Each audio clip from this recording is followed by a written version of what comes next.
ఓం శ్రీ మహాగణాధిపతయే నమః. ఓం నమో భగవతే వాసుదేవాయ. ఓం శ్రీ గురుభ్యో నమః. మహాభారతం 17వ భాగం.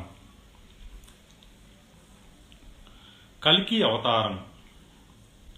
ఇలా కలియుగం ఆఖరి దశకు చేరగానే శంబళ గ్రామంలో కల్కి అవతరిస్తాడు. అతని పేరు విష్ణుయసుడు. అతనికి సంస్మరణ చేతనే సకల వేదాలు శాస్త్రాలు అవగతమవుతాయి. అతను సార్వభౌముడవుతాడు. అతడు అధర్మవర్తనులను సంహరించి ధర్మం నిలబెడతాడు.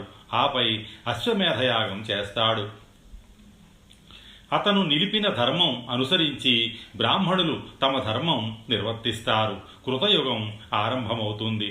ధర్మం 4 పాదాల విలసిల్లుతుంది. దేవాలయాలు ఆశ్రమాలు పూర్వ వైభవం సంతరించుకుంటాయి. సకాలంలో వానలు కురుస్తాయి. పంటలు సమృద్ధిగా పండుతాయి. ప్రజల ఆయుష్ వృద్ధి చెందుతుంది. ఆరోగ్యంగా ఉంటారు. తిరిగి కాలచక్రం మొదలవుతుంది. కనుక ధర్మనందన, నీవు బ్రాహ్మణులను అవమానించకు. వారికి ఇష్టం వచ్చినవి చెయ్యుము. సమస్త భూతములయందు దయ కలిగి ఉండు. ప్రజలను కన్నబిడ్డల వలె పాలించు. పాపాత్ములను శిక్షించు. అజ్ఞానం ప్రబలకుండా చూడు. అహంకారం వదిలిపెట్టు. ఎల్లప్పుడూ సత్యమే చెప్పు. నీవు భరతవంశ సంజాతుడవు. నీకు అన్నీ తెలుసు. ప్రాజ్ఞుడవు. నీకు చెప్పవలసిన పని లేదు అన్నాడు. ధర్మరాజు, మహాత్మా, మీరు ఆనతిచ్చిన ప్రకారం నేను లోభం మత్సరం లేకుండా ప్రవర్తిస్తాను. ధర్మం ఆచరిస్తాను అన్నాడు. పరీక్షిత్తు వృత్తాంతం. ధర్మరాజు, మహర్షి, బ్రాహ్మణ ప్రభావం గురించి వివరించండి అని అడిగాడు. మార్కండేయుడు ఇలా చెప్పాడు. పూర్వకాలంలో పరీక్షిత్తు అనే రాజు అయోధ్యను పాలిస్తూ ఉండేవాడు. ఆ రాజు అడవిలో వేటాడుతూ ఒక సుందరిని చూసి మోహించి, ఓ సుందరి, నీవెవరవు? ఈ అడవిలో ఒంటరిగా ఎందుకు తిరుగుతున్నావు అని అడిగాడు. అందుకు ఆ యువతి, నేను అవివాహితను, తగిన వరుని కోసం వెతుకుతున్నాను అన్నది. అందుకు ఆ రాజు తనను వివాహమాడమని కోరాడు. అందుకు ఆమె అంగీకరించింది. కానీ తనను జలవిహారానికి ఎప్పుడూ తీసుకువెళ్లకూడదని కోరింది.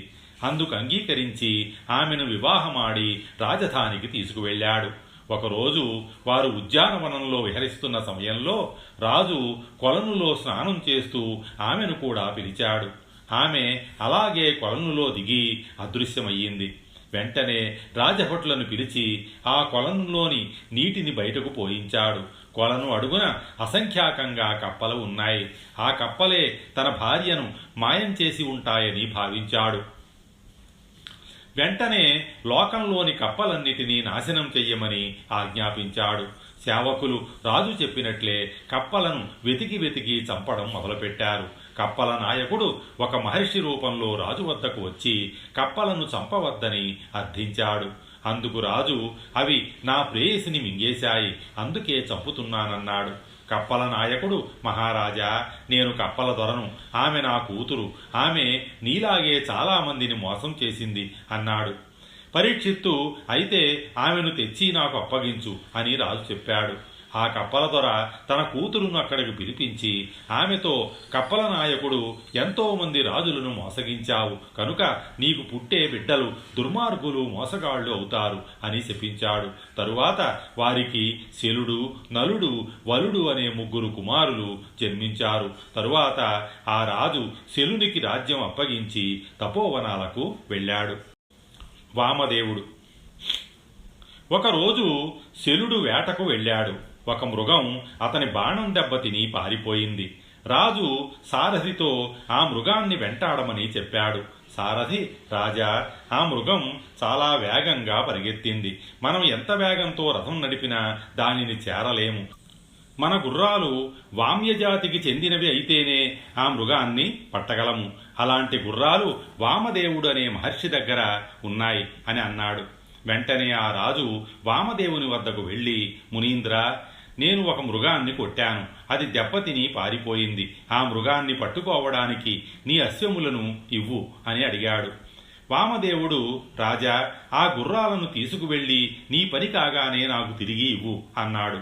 అలాగే అని చెప్పి శల్యుడు ఆ అశ్వములను తీసుకువెళ్ళి మృగాన్ని పట్టుకొని రాజధానికి వెళ్ళాడు. ఇంత వేగం కలిగిన గుర్రాలు రాజుల వద్ద ఉండాలి కాని ఆ మునికి వీటితో ఏమి పని అనుకొని వాటిని తన వద్దనే ఉంచుకున్నాడు. ఎన్ని రోజులైనా రాజు తన గుర్రాలను తిరిగి ఇవ్వకపోవడంతో వామదేవుడు తన శిష్యుడు ఆత్రేయుడిని ఆ గుర్రాలను తీసుకురమ్మని రాజు వద్దకు పంపాడు. ఆత్రేయుడు రాజు వద్దకు వెళ్ళి, రాజా, మీరు నా గురువుగారైన వామదేవుని దగ్గర ఉన్న అశ్వములను తీసుకొని తిరిగి ఇవ్వలేదు.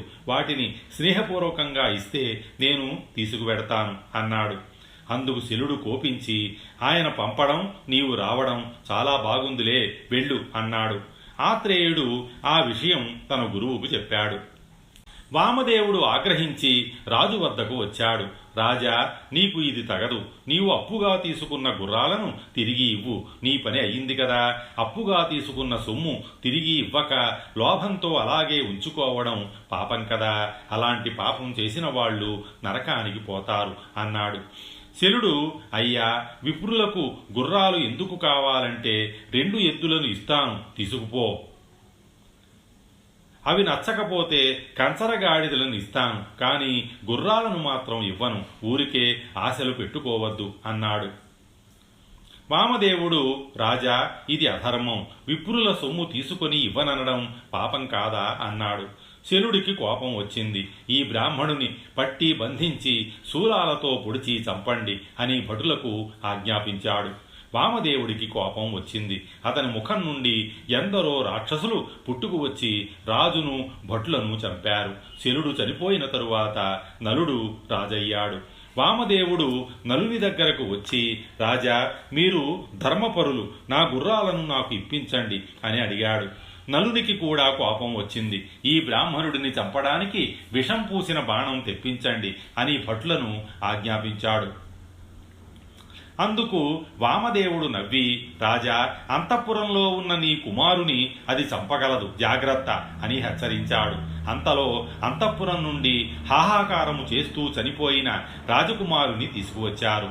అది చూసి నలుడు కోపంతో ఒళ్ళు మరచి అహంకారంతో మాట్లాడుతున్న ఈ బ్రాహ్మణుని నేనే సంహరిస్తాను అని విల్లు ఎక్కుపెట్టాడు. కానీ అతని 2 చేతులు, విల్లు, బాణం స్తంభించిపోయాయి. రాజుకు గర్వం దిగిపోయింది. ప్రజలను చూసి నా గర్వం అడిగిపోయింది. బ్రాహ్మణ శక్తి ముందు నా శక్తి పనికిరాదని తెలుసుకున్నాను. వామదేవుడికి నమస్కరిస్తున్నాను అన్నాడు. వామదేవుడు ప్రసన్నమై రాజకుమారుని బ్రతికించి నలుని యథాస్థితికి తీసుకువచ్చాడు. నలుడు గుర్రాలను వామదేవుడికి తిరిగి ఇచ్చాడు. ధర్మరాజా, బ్రాహ్మణుల మహిమ అలాంటిది అని మార్కండేయుడు చెప్పాడు. ఇంద్రద్యుమ్నుడు.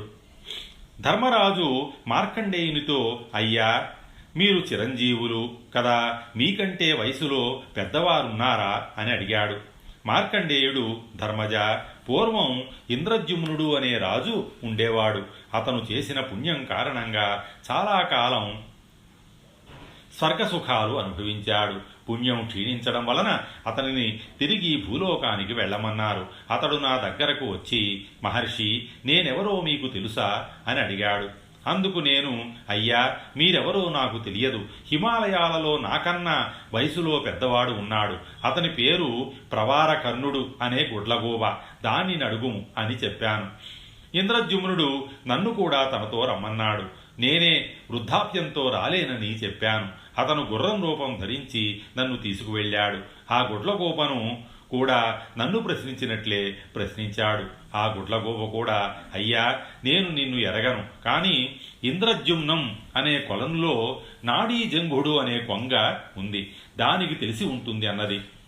ఇంద్రద్యుమ్నుడు నన్ను గుడ్లగోపను తీసుకొని నాడీజంఘుడిని వద్దకు తీసుకువెళ్ళి నన్ను అడిగినట్లే అడిగాడు. అందుకు నాడీజంఘుడు, అయ్యా, నేను కూడా ఎరగను. నాకంటే పెద్దవాడైన అకూపారుడు అనే తావేలుకు తెలిసి ఉండవచ్చు, దానిని అడగండి అన్నది.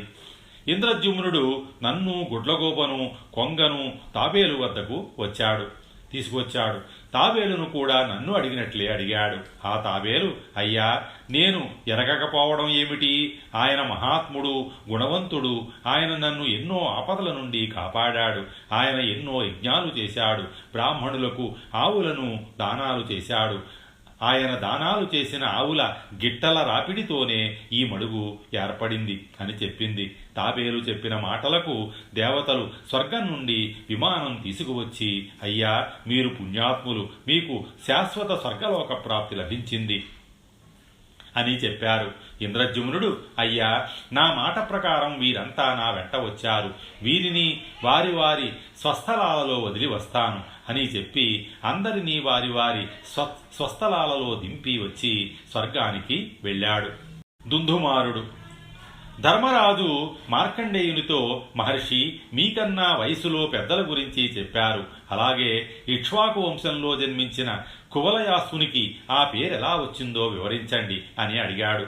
అందుకు మార్కండేయుడు, ఉదంకుడనే మహర్షి విష్ణువుని గురించి తపస్సు చేశాడు. అతని తపస్సుకు మెచ్చి విష్ణుమూర్తి ఏమి వరం కావాలో కోరుకో అని అడిగాడు. ఉదంకుడు, దేవా, నీవు ప్రత్యక్షం కావడం కంటే వేరే వరం ఎందుకు? సదా నా మనస్సు నీపై లగ్నం అయ్యేలా వరమిస్తే అదే చాలు అన్నాడు. విష్ణువు, ఉదంక, నీకు జ్ఞానం సిద్ధిస్తుంది. అలాగే నీ వలన ఒక మహత్కార్యం సిద్ధిస్తుంది. లోకకంటకుడైన దుందుడు అనే రాక్షస సంహారానికి నీవు సహకరిస్తావు. ఇక్ష్వాకు వంశంలో పుట్టిన కువలయాసునికి నా చేత ప్రసాదించబడిన యోగబలానికి నీ ప్రయత్నం తోడైతేనే సంహరింపబడగలడు. నీవు అతనిని సమాయత్తం చేసి ఈ కార్యం నెరవేర్చి లోకాలకు మేలు కలిగించు అని చెప్పి మాయమయ్యాడు. ఉదంకుడు తన తపస్సు కొనసాగించాడు. ధర్మజ, కువలయాసుడు ఇక్ష్వాకు వంశంలో జన్మించినవాడు. ఇక్ష్వాకు కుమారుడు అనసేనుడు. అతడి కుమారుడు పృథుడు. అతడి కుమారుడు విషగ్గుడు. విషగ్గుని కుమారుడు ఆర్ధుడు. అతని కుమారుడు యవనాశ్వుడు. అతడి కుమారుడు శ్రావస్తుడు. అతని కుమారుడు బృహదస్వుడు. బృహదస్వుని కుమారుడు కువలయాశ్వుడు. కువలయాశ్వునికి 21,000 కుమారులు ఉన్నారు. అందరూ మహాబలవంతులు, విలువిద్యలో ఆరితేరినవారు. బృహదస్వుడు కువలయాశ్వునికి రాజ్యం ఇచ్చి తపోవనాలకు వెళ్లాలని అనుకున్నాడు. ఆ తరుణంలో ఉదంకుడు బృహదస్వుని వద్దకు వెళ్ళి, రాజా, నీవు అడవులలో ఉండి తపమాచరించే కంటే ప్రజారక్షణ చేస్తూ రాజ్యపాలన చేయడం మేలు కదా. అలాగైతేనే సాధువులైన మాకు మేలు అధికం. మధుకైటవుల కుమారుడు దుందుడు మా ఆశ్రమ సమీపంలో తపస్సు చేస్తున్నాడు. దుందుడు బ్రహ్మదేవుని మెప్పించి వరాలు పొందాడు. అతడు విడిచే గాలికి రేగే ధూమం వలన మేము అనేక అవస్థలు పడుతున్నాము. కనుక నీవు దుందుడిని సంహరించి మమ్ములను రక్షించాలి అన్నాడు. విష్ణుమూర్తి కూడా దుందుడిని సంహరించడానికి యోగబలం అందిస్తానని చెప్పాడు. నీవు ఆ రాక్షసుని సంహరించి మాకు రక్షణ కలిగించాలి అని కోరాడు. బృహదస్వుడు, మహాత్మా, దుందుడిని సంహరించడానికి నా కుమారుని పంపుతాను. నాకు తపోవనాలకు వెళ్ళడానికి అనుజ్ఞ ఇవ్వండి అని కోరాడు. ఉదంకుడు అందుకు అంగీకరించాడు. ఉదంకుని కోరిక ప్రకారం బృహదస్వుడు కువలయాసుని దుందుడిని సంహరించమని పంపాడు. విష్ణుమూర్తి తన యోగశక్తిని కువలయాసునిలో ప్రవేశపెట్టాడు. కువలయాసుడు ఇసుక తిన్నెలను తవ్వించి అక్కడ నిద్రిస్తున్న రాక్షసుని నిద్రలేపాడు. అతడు వదిలిన గాలి అగ్నిజ్వాలలై కువలయాసుని 3 కుమారులు తప్ప అందరూ మరణించారు. కువలయాసుడు ఆ రాక్షసునితో ఘోరంగా యుద్ధం చేసి చివరిగా బ్రహ్మాస్త్రం ప్రయోగించి రాక్షసుని సంహరించాడు. అప్పటి నుండి కువలయాసుడు దుందుమారుడుగా పిలువబడ్డాడు. అప్పుడు ఉదంకుడు, దేవతలు, మహర్షులు కువలయాసుని వరం కోరుకొమ్మని అడిగారు. కువలయాసుడు, మహాత్ములారా, నాకు ఎల్లప్పుడూ విష్ణుభక్తి, బ్రాహ్మణ భక్తి, దానం చేసే శక్తి అనుగ్రహించండి అని వేడుకున్నాడు. అతను కోరిన వరాలు ప్రసాదించి అందరూ తిరిగి వెళ్ళారు. మధుకైటవుల వధ. కువలయాసుని వృత్తాంతంలో మధుకైటవుల ప్రస్తావన రాగానే ధర్మరాజు మార్కండేయుని మధుకైటవుల గురించి చెప్పమని కోరాడు. మార్కండేయుడు ధర్మరాజుతో, ధర్మరాజా, ముల్లోకాలు జలమయమై ఉండగా విష్ణుమూర్తి ఆదిశేషునిపై నిద్రిస్తూ యోగనిద్రలో ఉన్నాడు. కొంతకాలానికి మధుకైటవులనే రాక్షసులు విజృంభించి దేవతలను బాధించి చివరకు విష్ణువు నాభి నుండి ఉద్భవించిన బ్రహ్మదేవుని కూడా బాధించారు. బ్రహ్మదేవుని ఆక్రందనతో యోగనిద్ర నుండి మేల్కొన్న విష్ణువు మధుకైటవుల ఆగడాలను విన్నాడు. విష్ణువు మధుకైటవులను చూసి, మధుకైటవులారా, మీ బలపరాక్రమాలకు మెచ్చాను, ఏమి వరం కావాలో కోరుకోండి అని అడిగాడు. అందుకు వారు గర్వంతో, మేమే నీకు వరాలు ఇస్తాం, ఏమి కావాలో కోరుకో అని చెప్పారు. విష్ణుమూర్తి, మధుకైటవులారా, నేను వరాలు కోరుకుంటున్నాను, ఆడిన మాట తప్పక నాచే మృత్యువును పొంది లోకాలకు ప్రీతి కలిగించండి అన్నాడు. అందుకు వారు, దేవా, మేము ఆడిన మాట తప్పము, మేము ప్రాణాలు ఇవ్వడానికి సిద్ధం, అయితే జలం లేని చోట మమ్ములను సంహరించండి అన్నారు.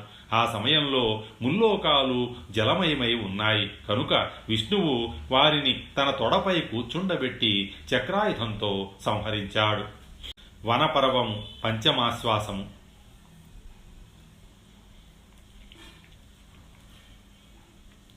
ధర్మరాజు మార్కండేయునితో, మహర్షి, నాకు గొప్ప పతివ్రతల గురించి వినాలని ఉంది. సంతానం కొరకు తల్లిదండ్రులలో ఎవరు ఎక్కువ కష్టపడతారు? తల్లిదండ్రుల పట్ల పుత్రుని బాధ్యత ఎలాంటిది? తక్కువ జాతిలో పుట్టిన ధార్మికులు పొందు లోకాలను పొందడమెలా అన్నవి నాకు వివరించండి అని అడిగాడు.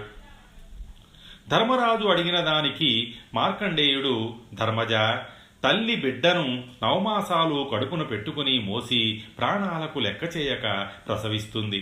తండ్రి సంతానం క్షేమం కొరకు శ్రమించి అర్థం సంపాదించి యజ్ఞయాగాదులు దానధర్మాలు లాంటి కార్యాలు నిర్వర్తిస్తూ ఉంటాడు. కనుక తల్లిదండ్రులు ఇరువురు సంతానం కొరకు సమానంగా కష్టపడతారు. తల్లిదండ్రులు తమ కుమారుడు ధర్మవర్తనుడై తమ పట్ల వినయ విధేయతలు ప్రదర్శించాలని కోరుకుంటారు. తల్లిదండ్రుల ఆశలను నెరవేర్చిన పుత్రుడు ఉత్తముడై ధనం కీర్తి గడించి ఉత్తమ లోకాలను పొందగలడు. ఏ స్త్రీ భర్తను సేవించడంలో ఆసక్తి కలిగి ఉంటుందో ఆమె యజ్ఞయాగాదులు చేసిన పుణ్యం పొందగలదు. ఉదాహరణగా నీకు కౌశికుని వృత్తాంతం చెబుతాను విను అన్నాడు. పూర్వం కౌశికుడు అనే బ్రాహ్మణుడు ఉండేవాడు. అతడు ధర్మపరుడు, ఎన్నో యజ్ఞయాగాదులు చేశాడు. ఒకరోజు అతడు ఊరి బయట చెట్టు కింద కూర్చుని వేదాలు వల్లిస్తున్న సమయంలో ఒక కొంగ అతని మీద రెట్టవేసింది. కౌశికుడు ఆగ్రహించి ఆ కొంగ వైపు తీక్షణంగా చూశాడు. ఆ చూపుల తీక్షణతకు ఆ కొంగ చచ్చిపోయి కింద పడింది. కౌశికుడు అది చూసి కలతపడి, అయ్యో, నేను ఎంత నిర్దయగా ఈ కొంగను చంపాను, నా పాపానికి నిష్కృతి లేదు అని విలపించాడు. ఇంతలో మధ్యాహ్నం అయ్యింది. ఒక ఇంటికి భిక్షకు వెళ్ళాడు. ఆ ఇంటి ఇల్లాలు అతనికి భిక్ష వేయడానికి పాత్రను సిద్ధం చేస్తున్న సమయంలో ఆమె భర్త ఆకలితో ఇంటికి వచ్చాడు. ఆమె భర్తకు అభ్యంగన స్నానం చేయించి భోజనం పెట్టి అతని కాళ్ళు ఒత్తే సమయంలో భిక్షకు వచ్చిన బ్రాహ్మణుడు గుర్తుకు వచ్చాడు. ఆమె ఒక పాత్రలో అన్నం తీసుకువచ్చి భిక్ష వేయడానికి రావడం చూసి కౌశికుడు కోపించి, ఏమి ఇంత గర్వమా? నన్ను చూసిన వెంటనే పొమ్మంటే పోదును కదా, ఇంతసేపు ఎందుకు ఆలస్యం చేసి అవమానించావు అని అడిగాడు. అయ్యా, మీకు భిక్ష తెచ్చేటప్పుడు నా భర్త వచ్చాడు. ఆయనకు పరిచర్యలు చేసి వచ్చేసరికి నాకు ఆలస్యం అయ్యింది, ఓర్పు వహించండి అన్నది. కౌశికుడు, నీకు ఇంత గర్వమా? బ్రాహ్మణులు లోకవంజులు, బ్రాహ్మణుల కంటే భర్త ఎక్కువ. సాక్షాత్తు దేవేంద్రుడు కూడా బ్రాహ్మణులను గౌరవిస్తాడు. వారి ఆగ్రహానికి గురైతే లోకాలు భస్మం కాగలవు అన్నాడు. ఇల్లాలు, అయ్యా, బ్రాహ్మణుల మహిమ నాకు తెలియనిది కాదు. వాతాపిని జీర్ణం చేసుకున్నది, సముద్ర జలాలను త్రాగరానివిగా చేసినది, దండకారణ్యం తగలబెట్టినది మొదలైన ఎన్నో మహత్తర కార్యములు చేసిన బ్రాహ్మణులను అవమానించి కోరి కష్టాలు తెచ్చుకుంటానా? నాకు భర్తే పరమదైవం, అంతకంటే స్త్రీకి ఉత్తమ ధర్మం లేదు. బ్రాహ్మణోత్తమ, మీకు ఆగ్రహం ఎక్కువ అని నా పాతివ్రత్య మహిమతో తెలుసుకున్నాను. కోపం, మోహం మనిషికి ప్రథమ శత్రువులు. వాటిని జయించని బ్రాహ్మణులు ఉత్తములు కాజాలరు. మీరు మీపై రెట్టవేసిన కొంగను దహించిన విషయం నేనెరుగుదును. ఇంద్రియములను జయించినవాడు, అహింసను కలిగినవాడు, సత్యవ్రతమును ఆచరించినవాడు, సకల జనులయందు సమభావం కలిగినవాడు, గురువులను పూజించేవాడు, ధర్మవర్తనుడు అయిన బ్రాహ్మణుడు పూజనీయుడు కాగలడు. సత్ప్రవర్తన, వేదాధ్యయనం లాంటి ఉత్తమ కర్మలే బ్రాహ్మణ సంపదలు. ధర్మం బహు సూక్ష్మమైనది. నేను ఆడుదానిని, నాకు వివరంగా తెలియదు. నీకు తెలుపగలవాడు మిథిలా నగరంలో ఉన్నాడు. అతని పేరు ధర్మవ్యాధుడు. అతడు ఒక కిరాతుడు. అతడు సత్యవ్రతుడు, సద్గుణ సంపన్నుడు, ధర్మవర్తనుడు, మాతాపితలను పూజించేవాడు. అతని దగ్గరకు పోయి ధర్మం గురించి తెలుసుకో. నీవు సాధ్యాయనపరుడవే కాని ధర్మ సూక్ష్మములు ఎరుగవు. నేను చెప్పిన దానిలో అపరాధం ఉంటే నన్ను మన్నించు అన్నది. కౌశికుడు, అమ్మా, నీ వలన నాకు జ్ఞానోదయం అయింది, నా మనసుకు శాంతి లభించింది అని చెప్పి మిథిలకు ప్రయాణమయ్యాడు. కౌశికుడు ఆ పతివ్రత మహిమకు అచ్చెరువంది ఆమెను దూషించినందుకు పశ్చాత్తాపపడ్డాడు. మిథిలకు చేరుకొని కౌశికుడు ధర్మవ్యాధుడు ఉన్న ప్రదేశానికి చేరుకున్నాడు. ధర్మవ్యాధుడు మాంసం విక్రయిస్తున్నాడు. అది చూసిన కౌశికుడు అసహ్యించుకొని ఒక ప్రక్కకు ఒదిగి నిలబడ్డాడు. బ్రాహ్మణుని చూసిన ధర్మవ్యాధుడు అతని దగ్గరకు వచ్చి భక్తితో నమస్కరించి, మహానుభావ, ఆ మహాపతివ్రత నిన్ను నా వద్దకు పంపిందా? చాలా సంతోషం, రండి మా ఇంటికి పోదాం అని చెప్పి కౌశికుని తన ఇంటికి తీసుకువెళ్ళాడు. పతివ్రత పంపిన విషయం ధర్మవ్యాధునికి ఎలా తెలిసిందోనని ఆశ్చర్యపోయాడు. కౌశికుడు ధర్మవ్యాధిని చూసి, అయ్యా, మీరు అన్ని ధర్మాలు తెలిసినవారు, ఇలాంటి వృత్తి స్వీకరించి జీవహింస చేయడం ధర్మమా అని అడిగాడు. అందుకు బదులుగా ధర్మవ్యాధుడు, అయ్యా, బ్రాహ్మణులకు స్వాధ్యాయనం, తపస్సు, సత్యము, శౌచం, బ్రహ్మచర్యం పరమధర్మం. క్షత్రియులకు ప్రజారక్షణ, దండనీతి ధర్మం. శూద్రులకు సేవించడం ధర్మం. మృగమాంసం విక్రయించడం నా ధర్మం. మిథిలా నగరాధీశుడైన జనకుడు ఎవరి ధర్మాన్ని వారు మాత్రమే ఆచరించాలని కోరుతాడు.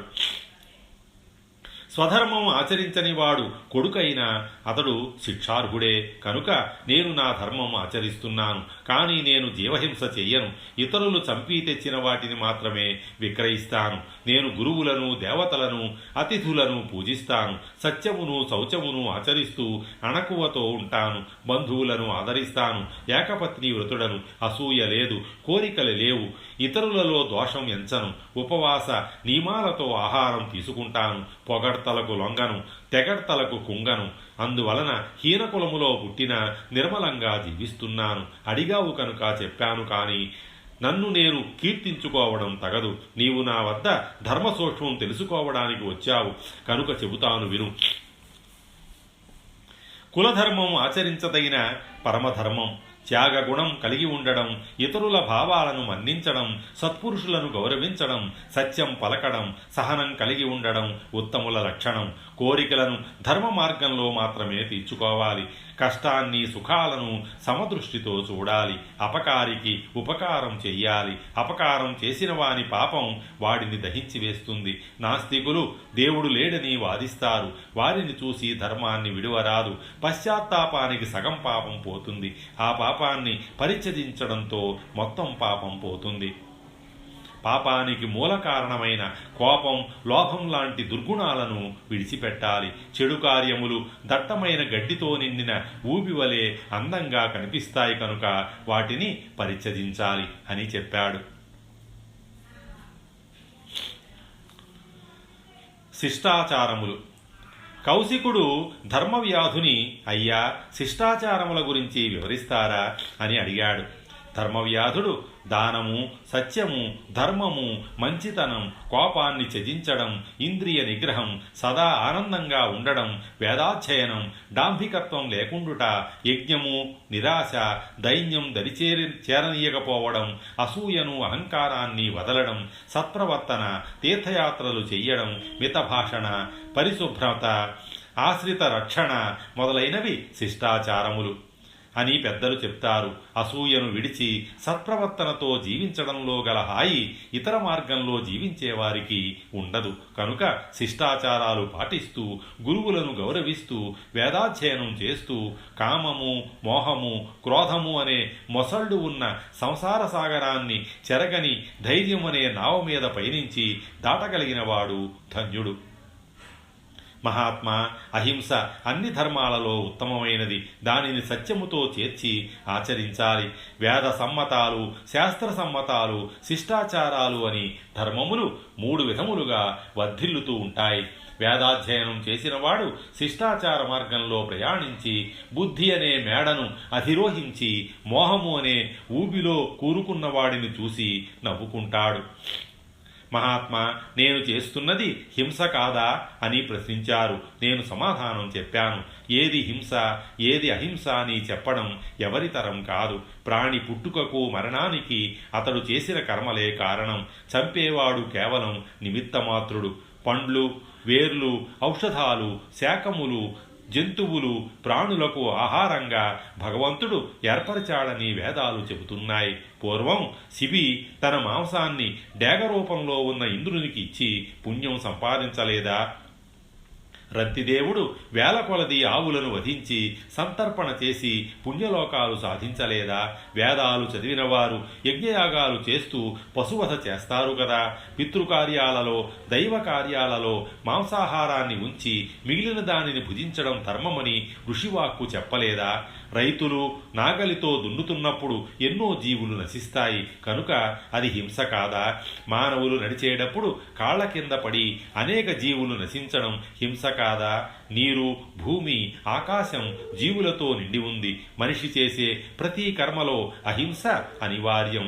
ముని వృత్తిని స్వీకరించి అరణ్యాలలో జీవిస్తున్న మునులు తాము అహింసను ఆచరిస్తున్నామని భ్రమపడుతూ ఉంటారు. వారు భుజించే ఆకులు, పండ్లు, కందమూలాలలో కూడా జీవం ఉంది కదా. కనుక ఈ లోకంలో హింస చేయని వాడు లేడు. కనుక తెలిసి జీవులను హింసించకపోవడమే అహింస.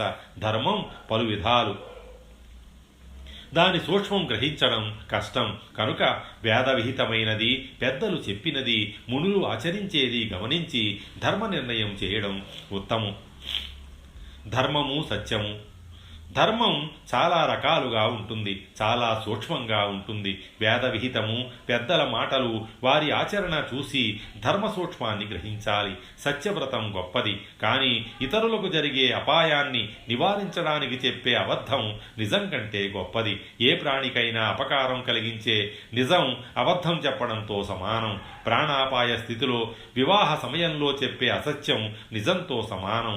కులవృత్తి దైవ సమానం. ఇష్టాయిష్టాలతో పని లేకుండా దానిని ఆచరించడం మానవ ధర్మం. మనము అనుభవించే కష్టసుఖాలు మనం పూర్వజన్మలో చేసిన పాపపుణ్యాలే కారణం. ఇది తెలియని మూఢులు దైవాన్ని దూషిస్తారు. మానవులు తాము చేసే పనులకు తామే కర్తలమని భావిస్తారు. అది అజ్ఞానం. అదే నిజమైతే తాము చేసే కార్యములన్నీ ఎందుకు ఫలించడం లేదు? ధర్మాత్ములు, నీతిమంతులు చేసే కార్యములు ఒక్కోసారి నిష్ఫలమవుతున్నాయి. కానీ దుర్మార్గులు చేసే పనులు ఫలిస్తున్నాయి. కొందరికి అనాయాసంగా ధనరాశులు వచ్చి పడుతున్నాయి. కొందరికి ఎంత శ్రమించినా పేదరికం పోదు. కటిక దరిద్రులకు, పేదవారికి వద్దన్న సంతానం కలుగుతుంది. కొందరు ధనవంతులకు ఎన్ని వ్రతాలు చేసినా సంతానం కలగదు. ఇదంతా పూర్వజన్మ కర్మఫలమే. మానవులు కర్మాధీనులు కాకుంటే రోగాలు, మరణం లేకుండా బ్రతకవచ్చు కదా. కనుక ఈ శరీరం కర్మఫలంగానే ఏర్పడుతుంది. శరీరం చేయవలసిన పనులు కర్మవశాన్న నిర్ణయించబడతాయి. మరణానంతరం కర్మఫలాన్ని అనుసరించి దేహధారణ నిర్ణయించబడుతుంది. స్వస్తి. శ్రీ ఉమామహేశ్వర పరబ్రహ్మార్పణమస్తు.